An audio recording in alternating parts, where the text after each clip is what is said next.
Hi everybody, this is Ian Robinson here. I want to run you through Makes You Wonder Series 2, which is about your story. What does your story do? It's about how you help somebody find the spiritual stuff in life. My belief is that almost everybody is having spiritual experiences. The surveys seem to bear that out. One suggested that 88% of the population are having experiences that they would call spiritual. There are some people who avowedly declare that they aren't spiritual in any way, but quite often that's they're not mystical in any way. So spirituality is much more comprehensive, integrative, and a whole person than just that. I want to dedicate this book to Peter and Sue Caldor, who have journeyed with me since 1987 on a lot of the journeys that I've been on, physical and spiritual, and just want to thank them for their leadership. I'll open up the book Your Story and turn to page 3, where it gives you a little outline on what your story is. It's very different from the first one, My Story. My story is about how I delve into my own experience and how I might bring that out to get level with somebody else, to show that I identify with where they are in their life, and to talk about my experience of God, how I have self-respect as a Christian person, and how I can look at my experiences of God, both within and outside, and start to work on those. If you don't know that, you won't know how to do your story, because your story starts to ask you to help somebody else to explore their spiritual experiences, both inside and outside. Sometimes called extrinsic and intrinsic. And there's an awful lot going on at the moment. Certainly explicitly non-Christian. Some of the work of Stephanie Dowrick, Seeking the Sacred, the Book of Forgiveness, and so on. And this one, The Quest, by Denise Leon. These are just some I picked up off my shelf. There's an awful lot of them. Explicitly Christian, this superb book by Australian Dennis Edwards, The Human Experience of God. He's the one that first inspired the notion of wonder. But scientists are writing about that as well. This one, Belden Lane, who's in Australia, May 2016. The Solace of Fierce Landscapes, the experience of God in the fierce landscapes, not the green and lovely ones, but the ones like desert where I love to go. But in between, there are Christians writing for a secular audience. So Michael Lernig is well known, one of his Book of Prayers. But yes, Lernig is a Christian. And this one by Caroline Jones, now a little bit dated, but The Search for Meaning. I want to emphasise that when we're talking about spirituality, we're not just talking about meaning. That's just one of the categories. But it's the one that a lot of people talk about, but I just want to warn you that that's not the only one, and we'll come back to that. So the exercises start with God is with you and go right through to some meditations that might be helpful in some circumstances. I'm going to walk you through those one at a time now. Okay. Any questions? Or you can't ask them at the moment. Okay, let's go to the first one, God is with you. We'll walk through each of these exercises. I want to show how in everyone's life story there are signs of God's presence and grace. And I've given you a few key questions there that might help you understand that. This is an exercise to do with Christian people to help them, to sensitize them, to make them aware of some of the aspects of the inner journey of spirituality. Now, notice this is not the kind of question you would spring on a non-Christian person. That's not what this exercise is. Okay? Some of them sort of the ones that are in grey there, other questions you could try. Some of those you could try springing on non-Christian people, but this is not what this exercise does. Okay? This is how you help Christian people learn to do it. And the overall goal of all of these exercises, all 10 of them, is to sensitize people to how that inner journey works and what the breadth and complexity of spirituality is, and that it's not necessarily a deep and meaningful thing, or even any kind of search for meaning. It might be something else from a Christian frame. And what we'll be doing when people answer is, just to put it in the context of once you're sensitized, what will you do with this, is help them to see how God has been with them. and to acknowledge without imposition that may not be how they have said, but to invite them to see it that way. It's recorded in a couple of the exercises, but you'll come to those. So that's a reframe. You're inviting people to reframe their experiences and to see them that way. Many people, I found, are quite relieved to think that's actually possible. And in Christian theology, you're dealing with prevenient grace or general revelation or the blessings of creation. You're not here talking about anything other than a kind of a general spirituality. It takes a particular attachment in particulars to get very far with it, but this is just a beginning. This is just a beginning. So, what was your earliest awareness of God in your life? No. Awareness of God in your life. What was our experience? Now, many people might have already told you that they became a Christian at the age of 18 when such and such happened. When you ask this question, they'll go back to when they were 4 or 5 years old and were aware of something. And you'll see in a sec what kind of categories people answer in. There's lots of them. I think under the WordPress site,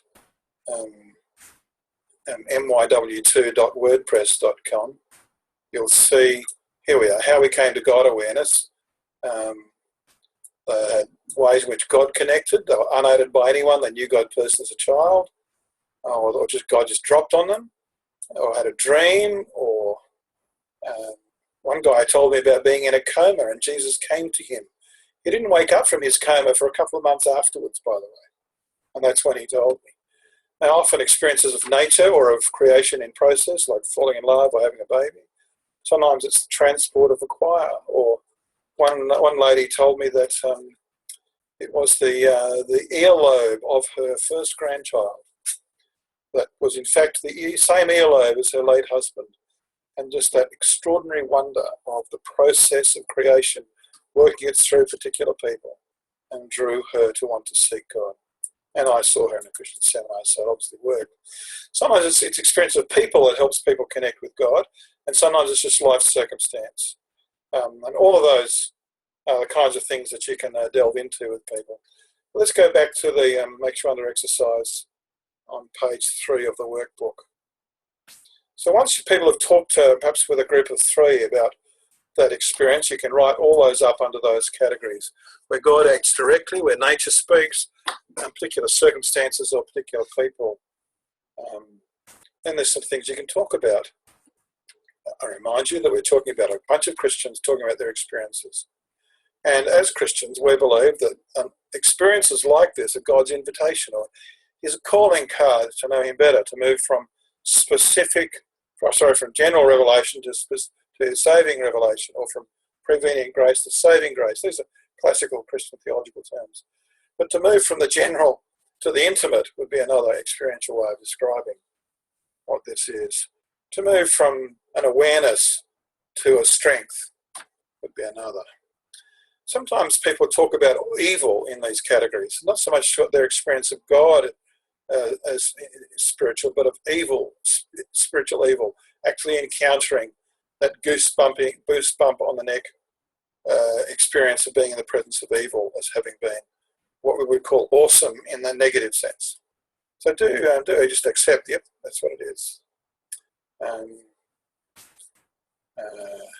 that kind of evil is very interesting. Evil is inherently interesting because it is so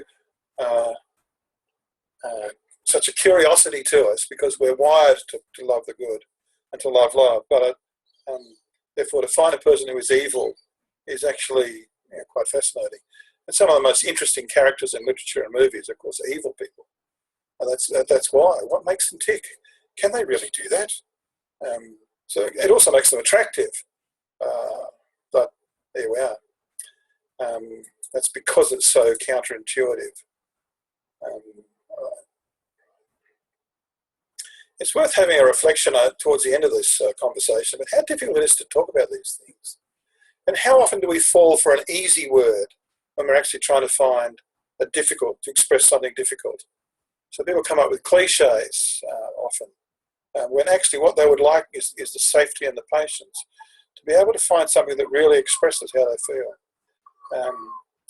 It may be that you can play some music that suits. And we had one today by a band called Brilliance, which I thought was brilliant, pardon the pun, but a really brilliant song. I don't know if you know them, but I'm just giving a plug. Some of our songs that we take for granted in the Christian church are incredibly evocative for those who've never come across them before. Okay. Now, Gary Boomer, in his book about the Australian soul, talked about how shy people are. And I don't think he was making terribly profound an observation. Of course people are shy. And the things that we're talking about here, their experiences of God and the things that are the most precious to them. And why would they tell you if you were going to trample on them? And why would they cast their pearls before the Christians' one? To be told they don't count, or that's rubbish, or why do you believe that, or... Honestly, we've got to be much more gentle, as 1 Peter 3 says. Gentle with respect when we're doing this. But we also have to resource the conversation, not just respect and reframe, but help to resource their conversation. Notice I'm up to 3 R's now. Resource their conversation, because often they are unable to figure out what's going on for them. They're like children lost in a supermarket. They don't know how to describe it. It's just, and cliche is all they've got, so don't scorn them. But just then try and help the person. And many Christian people are so used to a real depth and richness of spiritual life that comes to us through Scripture and the church and the sacraments and direct experiences of God and shared experiences of God and all the things we've learned to see because we've had eyes opened by good doctrine about God and reality. We see them for what they are, but many people haven't got a clue. Yeah. Okay.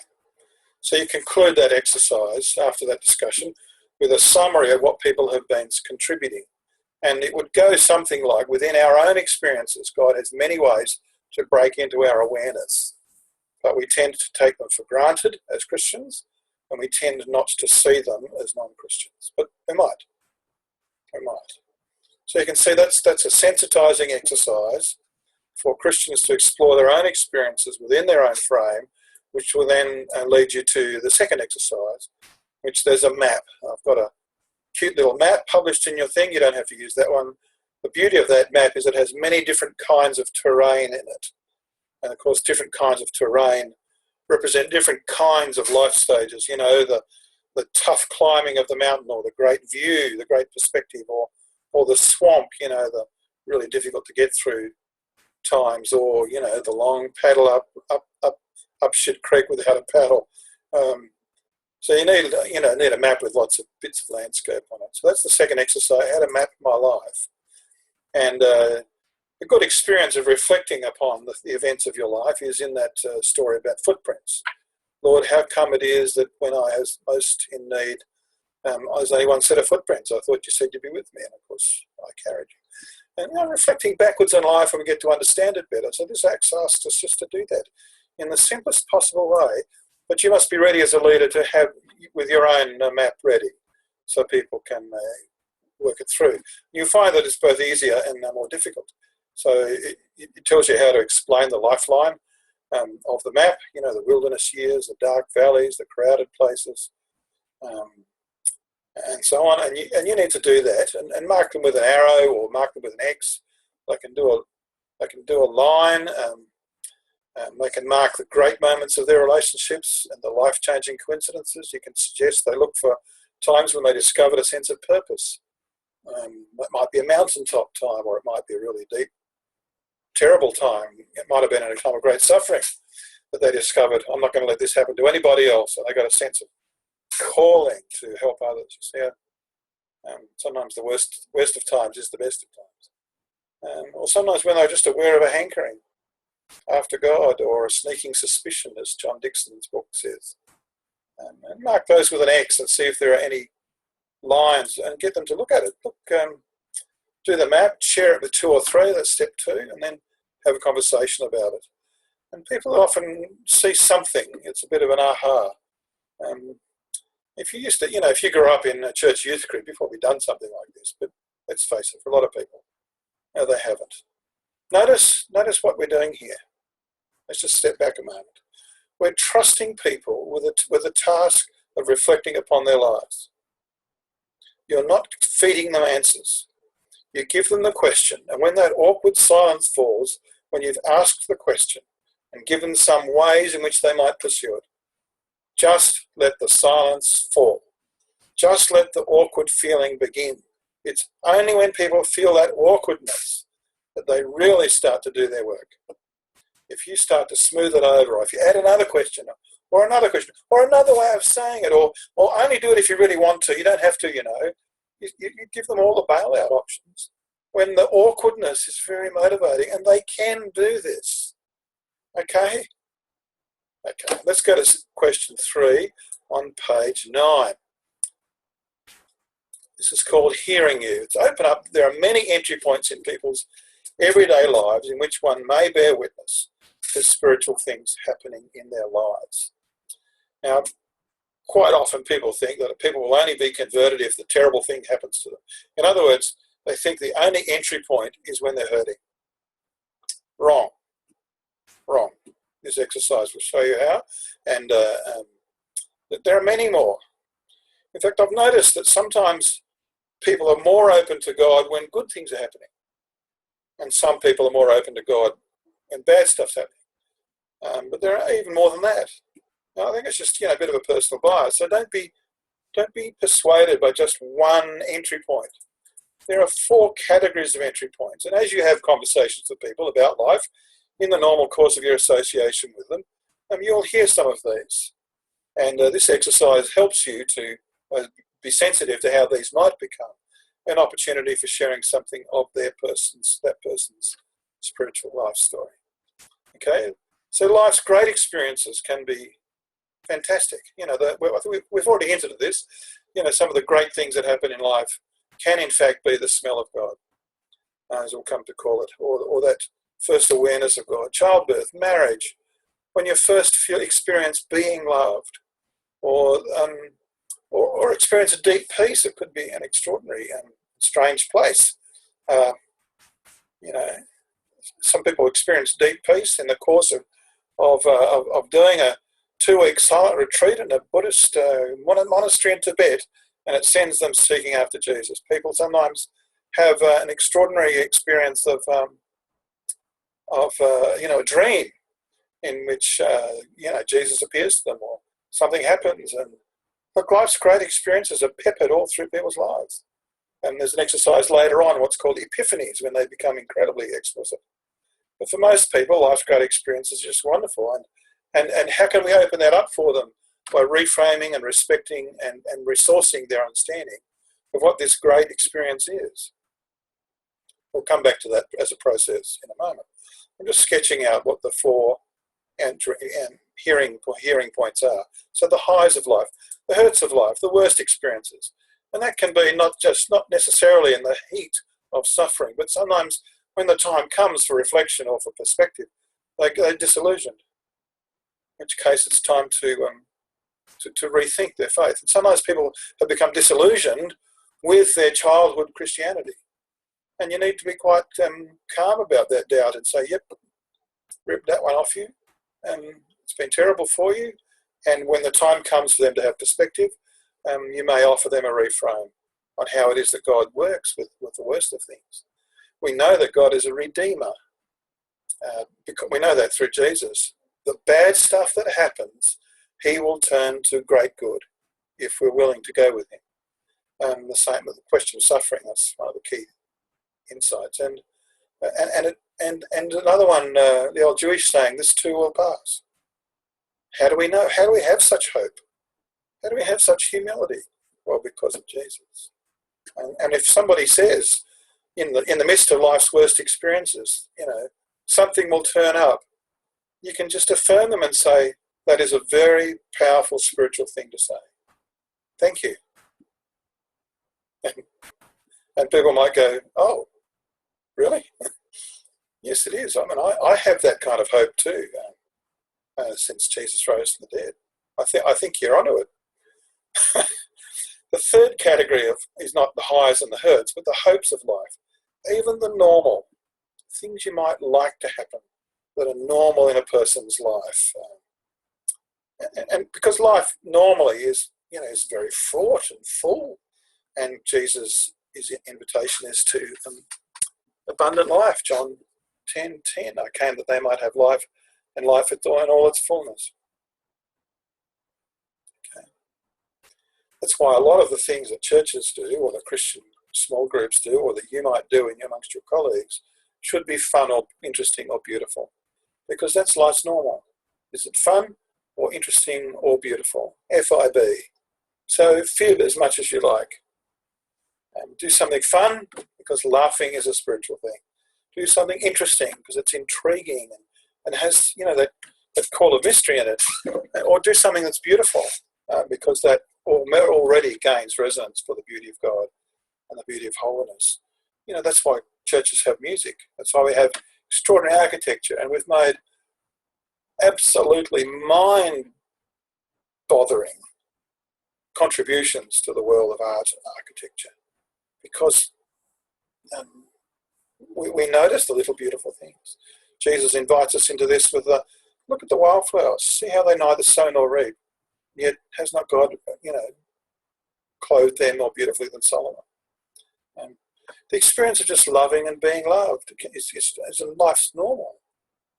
And yet in it is this extraordinary traffic of spiritual truth. So as people get to life's normal, and again, I'm speaking now from the point of view of a Christian frame of life. I didn't talk about how wonderful wealth, ambition, and beating somebody, I'm the winner and you're not. I haven't talked about that. I haven't talked about resignation and what's that word? That Buddhist word for acquiescence. It's not acquiescence, but it's close to equanimity. I'm not talking about those. Those are not Christian ideas of life's normal. The fourth area in which people have an entry point for the gospel is their history. That might be the myths of their culture or some of their cultural outlooks, some of their cultural strengths. So family, or sacrifice, courage. Amongst Aussies, gambling, and Chinese particularly gambling. What's the gamble? Well, the medieval philosopher Pascal talked about God's wager. Pascal's wager. In other words, there are entry points in each of these core values that these people are already highly attached to. So have you ever thought of this wager? If you're talking about gambling, have you thought of this wager? Or if you're talking to someone who loves courage, have you ever thought about the courage that it is to have hope or to serve another without recompense? Or one example I would give is Anzac Day in Aussie Australian culture. It's turning into something of a religion by itself, but it was started by Christians in 1916. People are not sure or are quite aware, and I've heard both Brisbane and Albany as being but there might have been two mates who started it simultaneously. It wouldn't be the first thing to be started simultaneously in different places by the inspiration of God. But that respect for courage and the way in which soldiers look out for each other, ordinary soldiers prompted to extraordinary courage and sacrifice for the sake of another.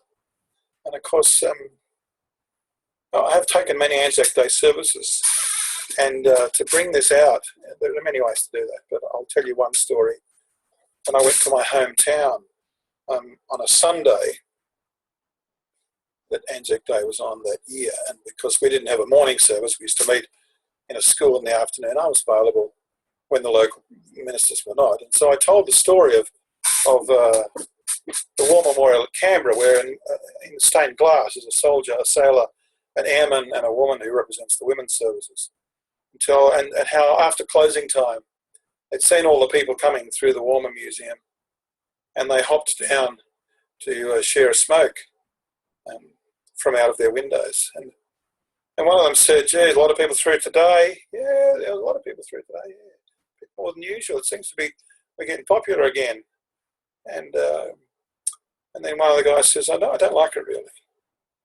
And they say, "What don't you like?" He says, "Well, This isn't what I died for. This Australia is not what I died for. We gave our lives for our mates. These people are just individuals. We gave our lives for a greater good. These people are just into consumption. We believed in a high calling to what we were doing. These people got no idea what that is. And then they all agreed, yes, if this was the Australia, would they have enlisted for this? Would they have given their all for this? How did it get this way? How could we have set such an example? They said, and this is what's turned out.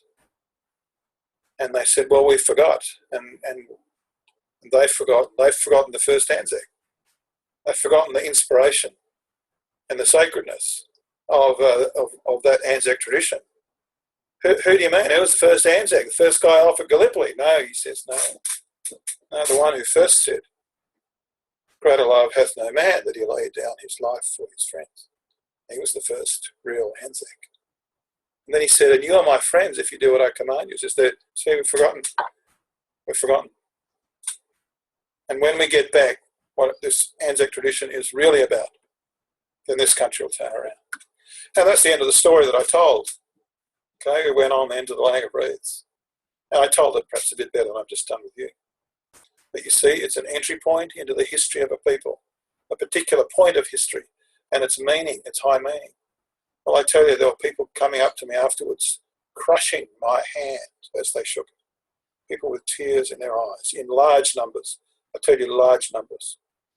And people who were Mr. So-and-so, Mr. So-and-so, when I was just a little tacker in my hometown, coming up to me as an adult minister, saying, yes, I've got it, and they've lost it. There you are. That's just one example. And every culture has them. As one book calls it, every culture has eternity in their hearts. So then, having told you, you'll have examples of each of these, I hope. And then you work through the worksheet, which is on this page, which is page 13. And here's the worksheet. So down the side, it has highs, hurts, hopes, history, highs, hurts, hopes, history, each of the categories, and then you work across the top layer. It's a mini case study. So you don't spend a lot of time analysing it to death. You just use it to create awareness. That's all this exercise can achieve. It creates awareness, and here is the exercise. First, it always describes a situation as it appears, and what the person or persons said or did in that situation. There's another exercise like this in another series. So that's the first two columns. It's the presenting. Now the second two columns say, what does this show? And the first thing, what does it show might be happening in their hearts? And what might be spiritually alive or emotionally important in their hearts? And the second part of this pair is, what's that doing to you? What's that doing to you? How might this make you vulnerable? And you've got to be careful at that moment, because you don't want to minister to yourself. You're there to minister to somebody else. Your response might be really important and good, or it might be counterproductive. And then the last two columns is, what would you do? And then where would you hope it would go to? So I've got what could you say or do first, and then what would Jesus say or do as best you can work out, or where would you like to go with this if you got the chance to continue the conversation. So the first one's an example of a high young couple with their first baby. What did they say or do? Oh, isn't it magic? Now, what does it show is going on in their hearts? Well, I'm suggesting at least one is wonder at this gift. But there might be some other things too. You and your group, you can suggest them. Their love for one another. The miracle of birth, the wonder of the medical intervention that saved them, or and so on. And then, but how does it make you vulnerable? You might never have been able to have children, so you might be a bit jealous, a bit hurt. And, I respect that. That hurt can be bottomless. So you might not want to respond out of care for yourself. You might be someone who's a bit allergic to the word magic. You might say, no, it's not magic. It's a miracle or something. It's a gift or whatever it is that you column 5. But notice that in getting to your point, you've actually knocked them down. You've pushed back instead of affirming the high. So recognise it for what it is. Stick with the high. Okay? It may be by personality. You're just not a very fun guy, or you're not a very celebratory girl. Well, get over yourself. You're seeking to minister to these people. So enter the celebration in some way. Find a way that suits you. It may be you, in the next two columns, you could say what a gift, or you could actually give them a gift. And you may not feel terribly emotional about how wonderful it is, but my goodness, give the blessing. I was at the house the other night when a family member brought out their baby, and I got to have my first hold. Can't believe how tiny this baby is. It's been a while since I saw a baby so tiny. And I hold it almost in the palm of my hand. It's so gorgeous.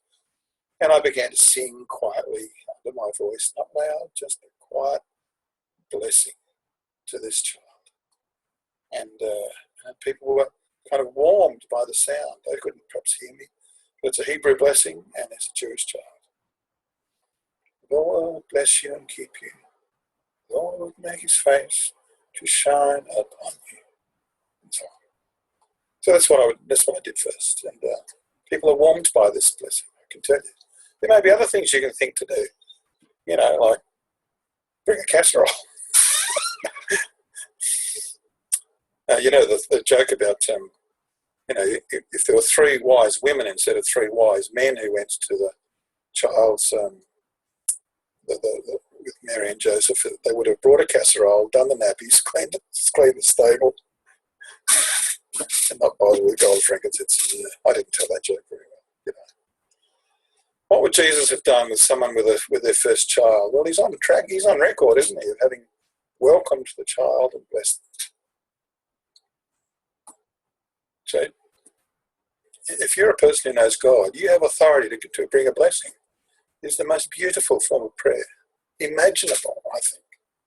So do it. And there may be something else. I don't know what you're going to think of. So you can see the process. They're all in pairs of columns. How it presents, what happens what's happening in them, and what's happening in you. Look inside yourself. Just watch yourself, and so on. So there you go. You can work your way through it and follow it. And give me a call if there's a problem. The fourth exercise is the smell of God. The smell of God. I've hinted at this already. And this one is something more, gives you more resources for using with non-Christian people. And this one is recorded in the Wonder Workshops, which is a series of small group exercises all along these lines, and that you can use with groups of non-Christian people. And they're on the website. So we're kind of doing what we did in the first session, this time with no Christian presuppositions at all. So, to identify out of the great moments the quality of God's presence. So,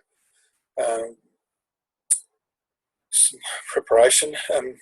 First is to read this lovely poem called The Wonder of It All. And I would suggest you read this to some beautiful music or a beautiful slideshow. Not necessarily, you know, the intricate slideshows from your last holiday, but just some that are, you know, truly wondrous. And time it out. And there's, you know, step 2, or you might miss the first one and just go straight to step 2, or you might just do step 1 and miss this one. This one picks up that some people run aground on this kind of knowledge, because what we've talked about is that people have knowledge that's intuitive. They know things, though they can't name them or prove them, but they know them, and they know that they know. But our education persuades us that we don't know. I don't know what it is. And so it's called scientific doubt, and God, it gets a pain. But here is Judith Wright, the late great Australian poet, who was very aware of that, and she describes this dilemma in this beautiful poem called Five Senses, and how the senses, which are the tools of science, gather a meaning which is not the tool of science. It uses meaning. It uses other senses that are inside the person, not just in their body. But often the key to wonder is through the five senses. While I'm in my five senses, they send me spinning. And most of us have known something of that. So you can read that poem, talk about it. And there's another story in the Leaders' Resources called Whale, which I've had permission to write. about someone diving with a whale and seeing it eye to eye. And you've heard of something like this, but it's just incredible to see this beautifully written short article and then talk about it. And then share one of your own, one of these moments of great wonder. And then get people to talk of a time when their experience of nature, birth or death or life was so wonderful they found themselves running beyond words. Either because silence was the only right response or by just being dumbstruck with awe. And just ask them, not just describe the event, but tell the story. And this one, obviously, you take your time. Okay. Now, I've given you some helps that might help people get people started, but and in their feedback onto the whiteboard, you don't want to hear the whole story, okay? But ask them, look, just put a word to it. Put a word to that experience. Just, if you can, just a word or two at the most, and just write them up. And the conclusion to that is that almost all those words you'll find are words that the Bible uses to describe God. And it's not that God is just the same as nature, but that these are all the smell of God in his world. That's what Christians believe. And you can, and if depending on how the group is, but you might want to read Romans, or you might want to say, my understanding from my God is that that's how God shows up in the world. In all those kinds of experiences. Those are all the hint, which awaits our response, because he never imposes his response. He imposes his character on it. But there's so much Christians believe in our scriptures that points to God that no more it proves necessary. But they're all in this area of intuitive knowledge. Anyway, that's more or less the conclusion, and you can just make the claim or ask them to respond. If people need to respond, or if you think that they're not open to what you've said, then by all means allow them to have the last word, because you've made a powerful statement. All these experiences are words that in Christianity describe God's presence. The fifth is called Amarga. This is a very powerful exercise again, and the short version is this, to show how conflicted we all are. So it's a good one to follow the previous one, and that is the previous one shows how wonderful all things are, but this one also shows how terrible some things are. And there's various ways to do this. And sometimes I've distributed a page of the newspaper, any front 5 pages around to buzz groups around the room, and ask them to find a story of people at their best and people at their worst. Other times you can just say, look, just think back over the news of this week and come up with a story of people at their best and people at their worst. That's not as tied down and as concrete as the first one, but you can do this either of those two ways. And then you get people talking about it, and they tell the story to each other of people at their best and people at their worst. Sometimes it's in the same story. Someone who was hurt by somebody being rescued by somebody else, or sometimes, as we mentioned a little while ago, sometimes in the worst of life, people come to the best resilience imaginable. When we do the story, we'll see that's a very important part of what we might want to say, to talk about why there is so much suffering. When you do the feedback, I'll just bring this up in the blog site for your story. There is this photograph of a whiteboard, and on the left are all the things that people said were what was driving the bad stuff, and on the right, what was driving the good stuff. So what was driving the bad stuff? People just remaining ambivalent, or selfishness, or fear, or greed, or being destructive, or arrogant. And the blueprint on the right, people were having compassion or selflessness, being generous or humility, and love for others, and so on. You can see it's easy to fill the whiteboard. People usually find that they can find bad words more easily than good words. And when the board's basically full, you can stop the conversation in this stage and say, and take one step back and say, look, looking at people at their best on this side or people at their worst on this side, what do you think that drives people to be like this? And what do you think drives people to be like that? And again, you can get people to work with words, and what they choose for words doesn't matter a lot. You don't have to say sin, or you don't have to say righteousness or justice.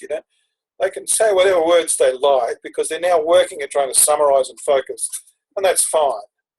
And at this point, I find people who are people of intellect like to jump ahead of you. So just at this point, you might want to say, look, just go with me in this exercise. Just stick with this step for the moment. I'm not trying to, divide the world into good people and bad people here. That's not the aim of the exercise. And sure enough, people are thinking that. But the crunch comes when you say, okay, we've seen, it's in the black print there. Can't even read the writing now. Conditioning. People were conditioned to act like this, or they acted out of fear, or their sense of the narrative of life. What they believe, in other words. Or their shame has driven them to act in such a way. And all those are really powerful statements. And then on the other side, they want to exhibit Christ, they want to act for good, they have a natural instinct to act for good, or they want to respond for the person, not against the person. And you can say, have you ever done that? Have you ever been forced to act badly by any of those things? And everybody puts their hand up. And then you go to the other side of the board. These are all good things. Have you ever been driven to act well by any of these things? Any of them? And everybody puts their hand up. Conclusion one. We'll go back to the page, page 18. Conclusion one is this.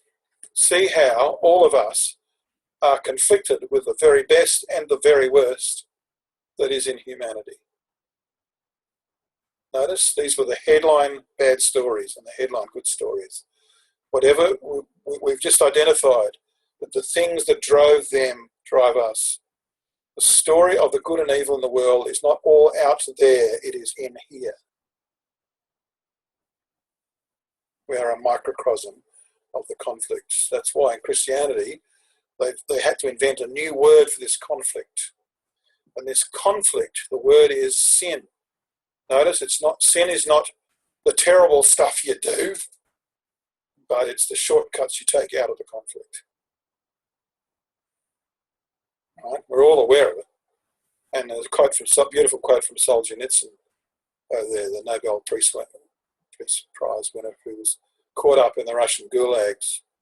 If only there were evil people insidiously committing evil deeds, and it were necessary to separate them from the rest of us and destroy them. But the line dividing good and evil cuts through the heart of every human being. And who is willing to destroy a piece of his own heart?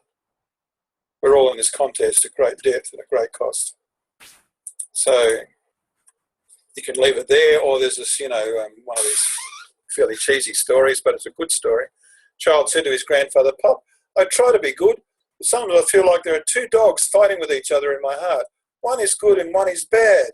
Which one will win?" And Grandpa says, "Which one are you feeding?" This story leaves us in no doubt that we need a habit that feeds a positive spirituality at depth with effect. The world needs us to feed the good guy. And that's called spirituality.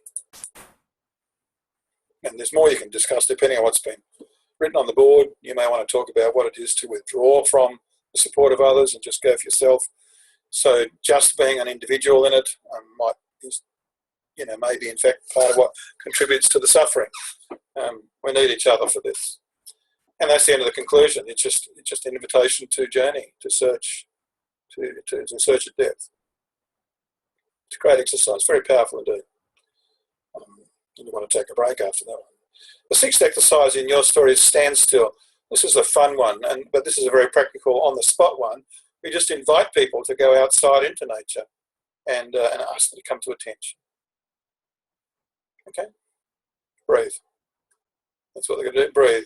Don't snigger or anything. If the younger person's 30 seconds or 60 seconds may be enough. But just the opportunity to stop for 60 seconds in silence is something that people find hard to take. Okay. And there's a biblical story of Jacob. God was in this place and I never knew it. You might want to think. And the next step of the exercise is to go inside and just talk about what it was like. What, if anything, reminded you of God, and why? And it's incredible. From 3 to 103, people have usually got an answer. So again, you can say, see how easy this is to actually start to feed the good God. Okay. There are many simple, powerful things. There's a great song by Robin Mann and Julie Perrin called "For You, Deep Stillness," and it picks up images from the desert, and I think it's on the website. You could download it. And it's got the credits there. So God is not off in a distance watching us. Actually, in 30 seconds, you can become aware of his presence in lots of ways. The seventh exercise is Epiphanies, and that's stories about when God showed up in people's lives. And on the website, the leaders' resources, there are quite a number of these stories. In fact, on the blog site, there's quite a few of them written as well. But and you may have found more.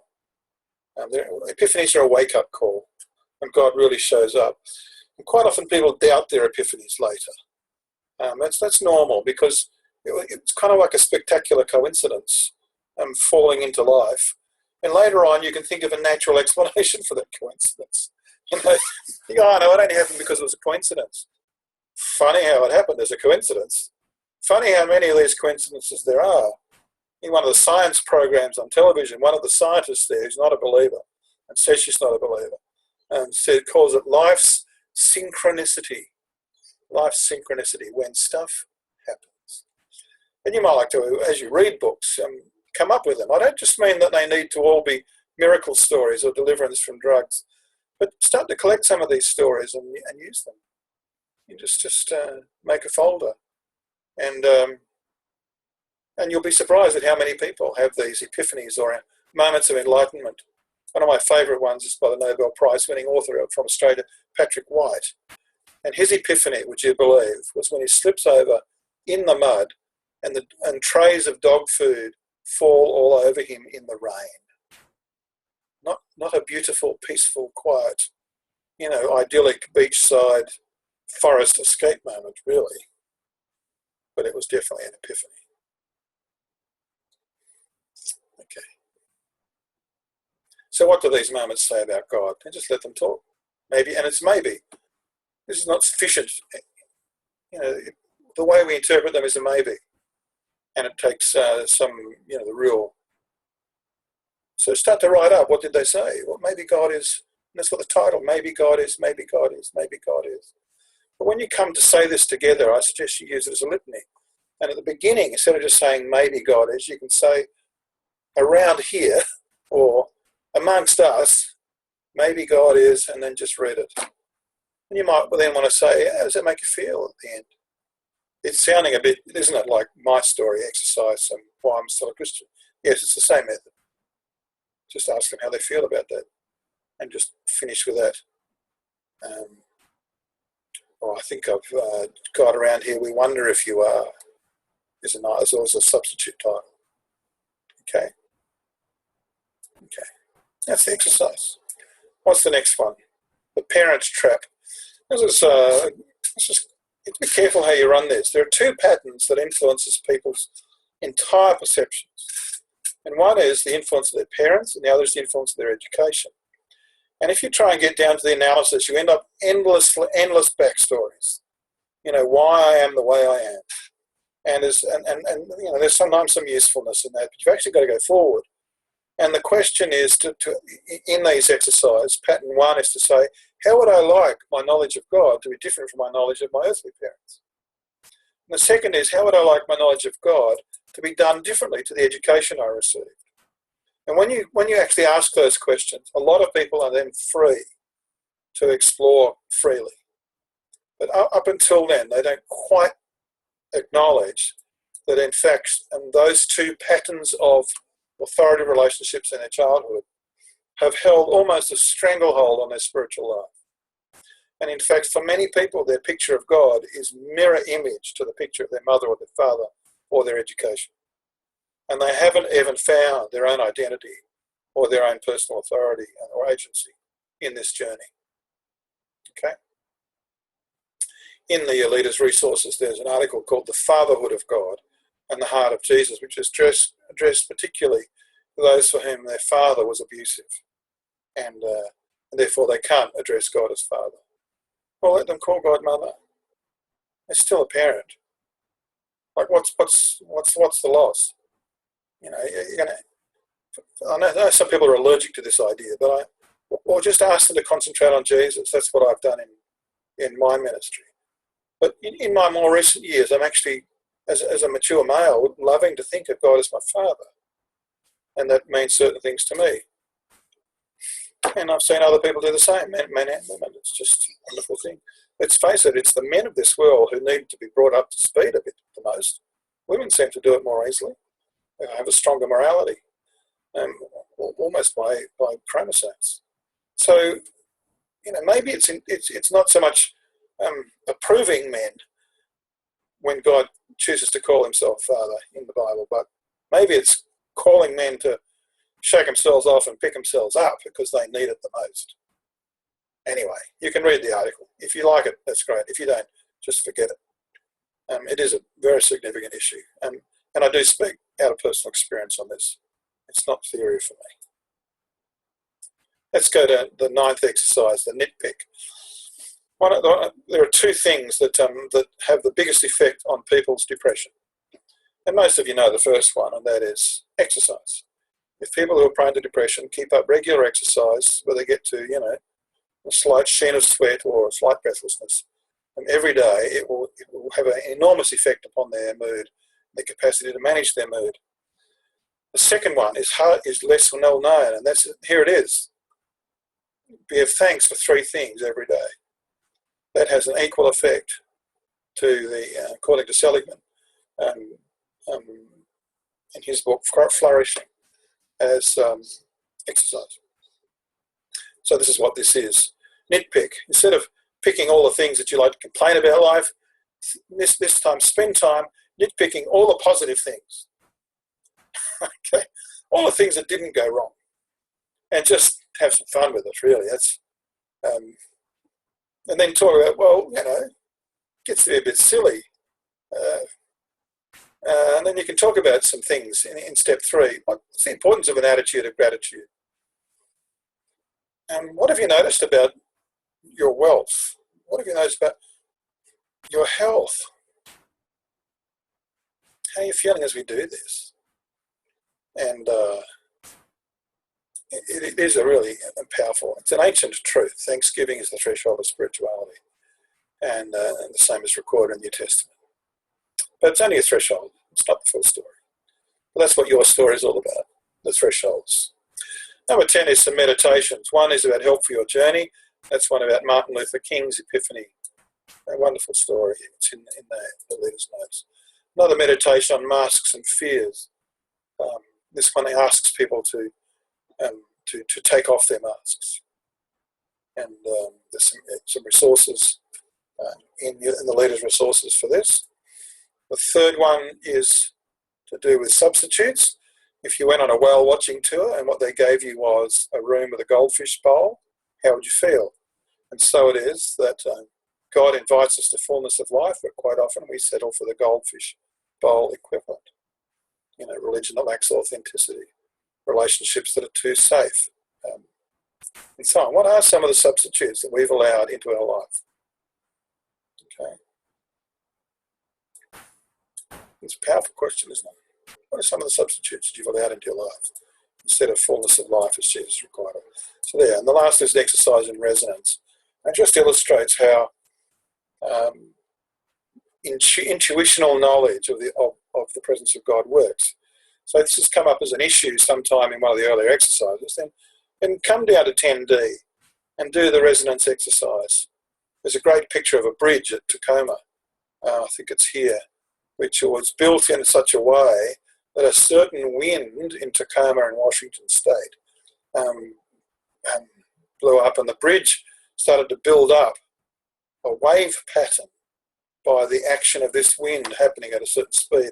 And it built up and it built up and it built up and it built up until, as you can see in the photo on that particular page, at 35, the bridge broke. Wind resonance. So resonance is a powerful thing if you have an awareness of it, and that's how spirituality works. There's something about us is resonant to spiritual things, and therefore that's what, when we say we're a spiritual being, that's what it means. There's something about the way we are. You can analyse it further if you like. You can, but St. Augustine said it really. It's why we call it heart.